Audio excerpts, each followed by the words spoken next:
I had hip replacement October 31st. What we thought was going to be a simple hip replacement, it turned into, I was admitted 6 times in 22 days.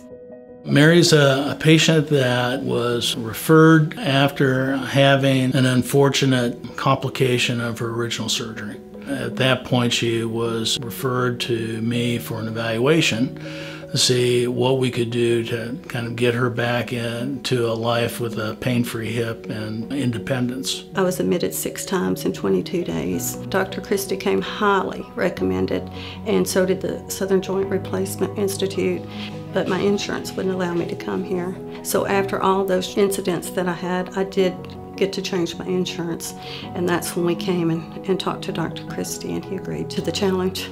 Fortunately for her, there was good muscle, there was excellent bone, and we were able to reconstruct her hip without great difficulty.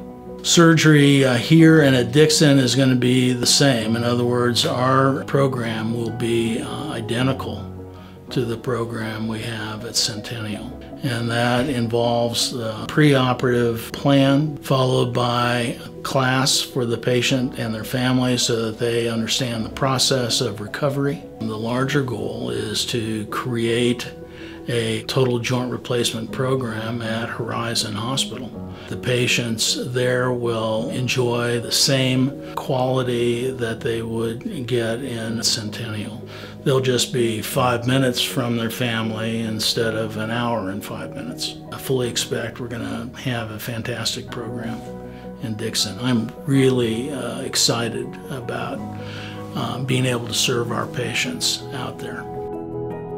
I'm so happy that Dr. Christie's coming, and we'll have an office in Dixon. It's growing every day, and we need someone like Dr. Christie there. The group in SJRI is unique in that their approach to the overall care of the patient is so specific and is so detailed. If their sophistication is brought to our facility, it makes the hospital in general even that much better for our entire team. And it's not one physician in one group, it's every physician that's part of our facility, but to have players like them involved for us, it's a huge advantage. It's good for the community, it's good for the patient, it's good for the hospital, for all of us.